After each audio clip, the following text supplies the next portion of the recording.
The second part of Mod 6 is solving trig equations. And the first thing that I have given you is some tips to use when you are solving trig equations. First of all, if the equation is linear, meaning it's a sine, a cosine, a tangent, the function is raised to the first power, solve for that function. Get the function by itself. The second tip, if the equation has multiple occurrences of the function, there's more than one term that has the sine in it or that has tangent in it, set the equation equal to 0 and try factoring. Third tip, if the equation contains reciprocal functions, set the equation equal to 0 and then multiply the entire equation by one of those functions to eliminate the reciprocal function. And the last tip, if the equation contains two different trig functions, but one of the functions is squared, see if replacing that squared function with a Pythagorean identity will help you solve the problem. On the first set of equations that we are going to solve, the directions tell us to solve the equation over the interval from 0 to 2 pi, with 0 being included and 2 pi not being included. What these directions mean is that when you solve your problem and you are deciding what angle your answer should be, you need to write those angles in radians. Our first example is a very, very basic equation to solve, and we have the sine of x plus 2 equals 3. The only thing that has the variable in it is the sine function. So what we are going to do is get that sine function by itself. So just like any other algebraic equation, we are going to subtract 2 from both sides, and we now get the sine of x equals 1. Once you have the sine of x or the sine of theta, whatever they are using for the argument, the function equals a number. You are now ready to write your answer. Your answer always gets written as argument equals because you're saying what angle gives us a sine value of 1. So think about this. What angle has a y value of 1? There is only one of those. That happens when x equals pi over 2. So you always, for your answer, write argument equals and then the angle measure. On our second example, we have 2 times the cotangent of x plus 1 equals negative 1. The first thing we need to do is get the trig function, cotangent of x, that term by itself. Right now it's got a plus 1 with it, so we are going to subtract 1 on both sides. And now we have 2 times cotangent of x equals negative 2. You need cotangent of x to be all by itself. It can't be times anything or have anything added to it. So we are going to divide both sides by 2. Now we have cotangent of x equals negative 1. So now we have to ask ourselves, what angle or angles, there may be more than one answer on these, will have a cotangent of negative 1. Remember, we talked about that cotangent and tangent are negative in quadrant 2 and in quadrant 4. So if you look at your unit circle in quadrant 2 and quadrant 4, and then think about putting the x value over the y value, because remember, we said cotangent is x over y. Are there any angles where by putting x over y, I'm going to get negative 1? Yes, that happens in 2 places. That happens at the over 4 angles in each of those quadrants. So to write our answer, we say the argument equals the angle in quadrant 2 is 3 pi over 4, and the angle in quadrant 4 is 7 pi over 4. On example C, we have the tangent squared of x minus 3 equals 0. We still only have one occurrence of the function. It is a squared function, but that's okay. Our process is going to stay the same. We still want to get the function by itself. So we are going to add 3 on both sides. Now we have the tangent squared of x equals 3.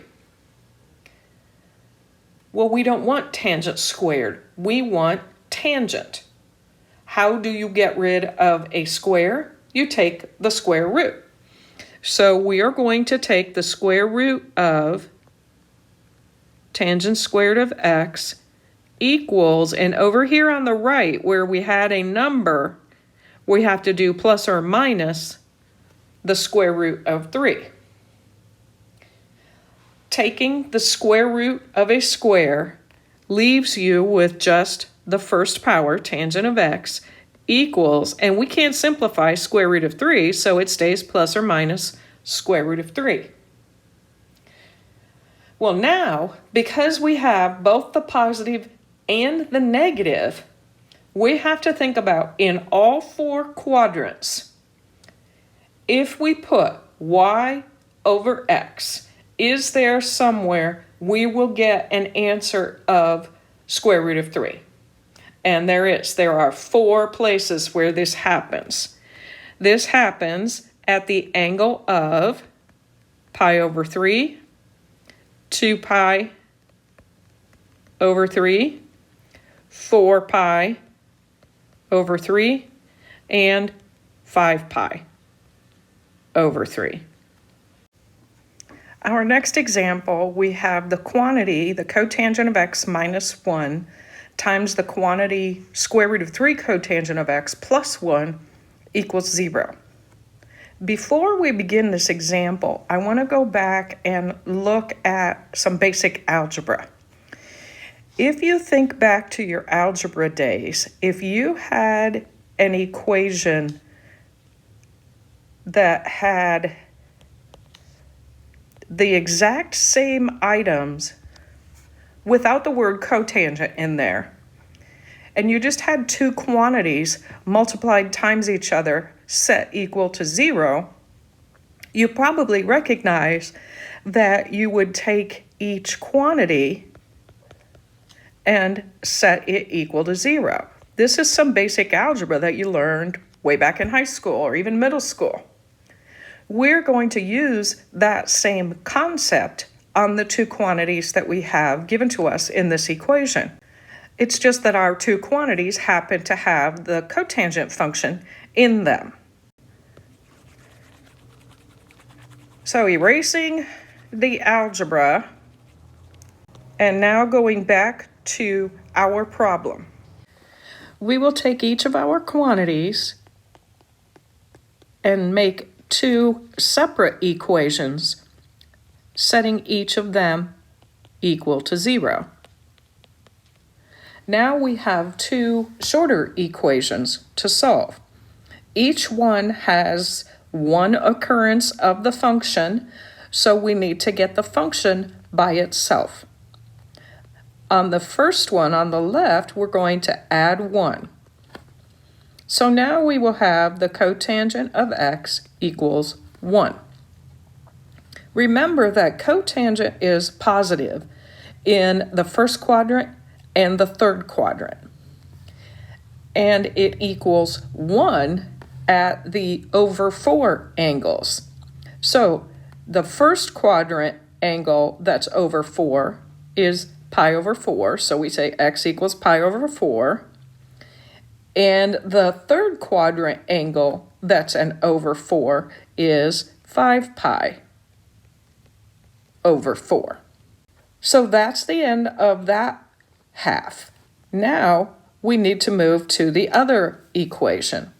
First, we're going to subtract 1 on both sides. So now we will have the square root of 3 times the cotangent of x equals -1. And then we're going to divide by the square root of 3 on both sides. So we will have cotangent of x equals -1 over square root of 3. Cotangent is negative in quadrants 2 and 4. If we look at our unit circle and think about putting the x coordinate over the y coordinate, because this is cotangent, and simplifying, where would we get -1 over square root of 3? That happens at 2 pi over 3 and 5 pi over 3. So we will say x equals 2 pi over 3 and 5 pi over 3. On example E, our equation says 2 secant of x plus 1 equals secant of x plus 3. Think about if it didn't have the word secant in there and it said 2x plus 1 equals x plus 3. You want to get the variables on one side and the numbers on the other because we have the variable on both sides. This problem is just like that, except that our variable includes the function secant. So we need to subtract secant x from both sides so that we have our function only on one side. 2 secant of x minus secant x leaves us with 1 secant x plus 1 equals 3, because secant x minus secant x is 0. Now we are going to get the secant alone by subtracting 1 on both sides. So we now have secant x equals 2. So the secant, remember, is the reciprocal of cosine. So what this means then, if secant of x equals 2, it means that cosine of x equals 1/2. So our answer will be the angles at which the cosine is positive 1/2. That happens in quadrants 1 and 4, and the angles where that happens are pi over 3 and 5 pi over 3. So we will say x, our angle, equals pi over 3 and 5 pi over 3. On our next example, we have the square root of the quantity 1 plus cosine of x equals the sine of x. Hopefully that square root jumps out at you. And when you have a square root, you really can't solve the equation without getting rid of the square root. So how do we get rid of a square root? We square both sides. So we are going to square the square root of 1 plus cosine of x, and we are going to square the sine of x. When you square a square root, they offset or cancel each other, so all you are left with is 1 plus cosine x. When you square the sine, you get sine of x squared, which we write as sine squared x. Now, in looking at the equation that we have two different functions, and that's a problem. We do know, however, from our Pythagorean identities that we can rewrite sine squared as 1 minus cosine squared. that would give us the same function on both sides.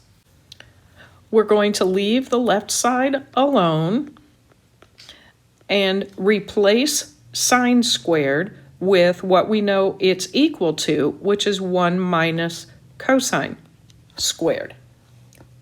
Now we have the same function, and that's great. One of them is squared, and one of them is to the first. When you have that, you want to get all your terms on the same side, set it equal to 0, and factor.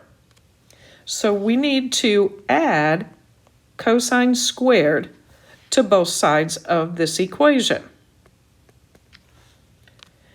If we do that, we now have cosine squared x plus 1 plus cosine x equals 1.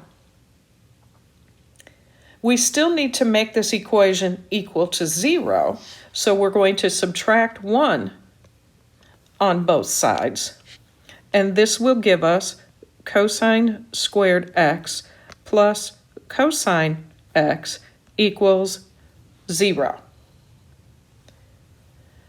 Going back to your algebra days again, if you saw x squared plus x equals 0, you would factor out an x to solve that equation. We're going to use exactly that same concept, except that instead of just plain old x, we have cosine of x. We're going to factor out cosine of x because that's in common in both terms. If you take cosine x out of cosine squared, you have cosine x. If you take cosine x out of cosine x, what's left is 1 equals 0. And then remember, once your equation is factored, you set each factor equal to 0. So we are going to have one equation that says cosine of x equals 0, and a second equation that says cosine x plus 1 equals 0. The left-hand equation is already solved. We just need to figure out where does your x value equal 0? That happens at pi over 2 and at 3 pi over 2. So our solution here is to say x equals pi over 2 and 3 pi over 2. On the right-hand equation, we need to get the cosine by itself first, so we're going to subtract 1 on both sides and wind up with cosine of x equals -1. Now we have to ask ourselves, where is the x value -1?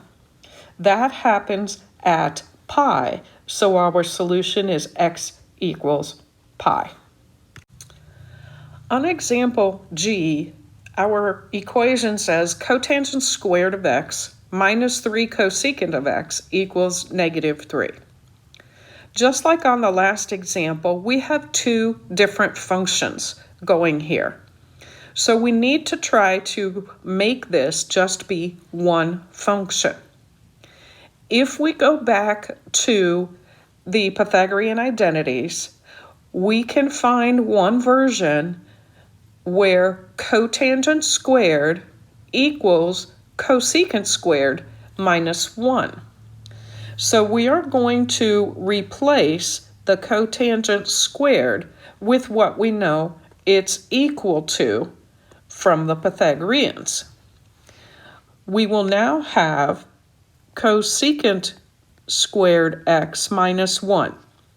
So all of this replaces cotangent squared.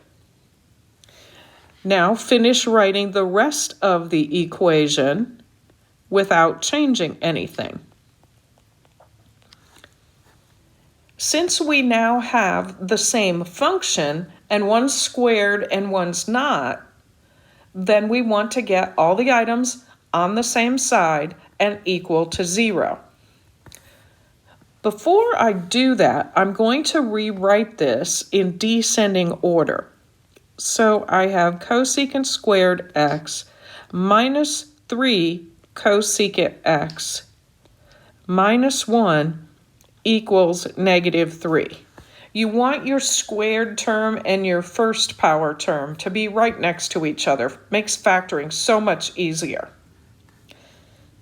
So then we are going to add 3 to both sides.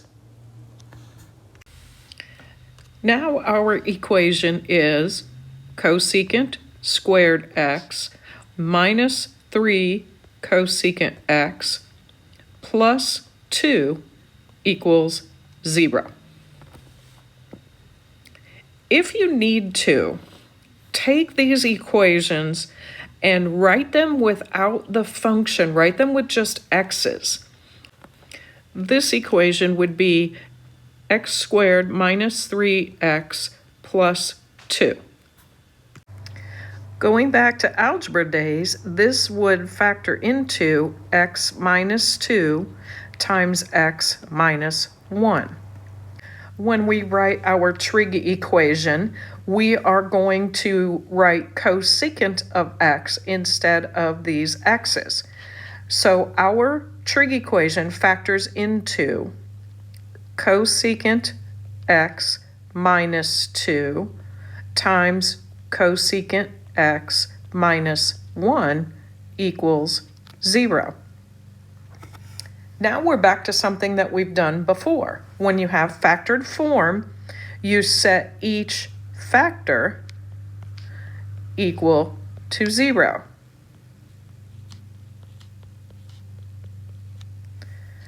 So now we have two little equations to solve. On the first one, add 2 to both sides. You're going to have cosecant of x equals 2. Remember, because cosecant is the reciprocal of sine, this means that sine of x is 1/2. So we have to ask ourselves, where does the sine equal positive 1/2? That's going to be in quadrants 1 and 2 at the angles of pi over 6 and 5 pi over 6. So our solution is x equals pi over 6 and 5 pi over 6. On the right-hand equation, when we add 1, we're going to get cosecant of x equals 1. So where is the cosecant and the sine equal to 1? That happens at x equals pi over 2.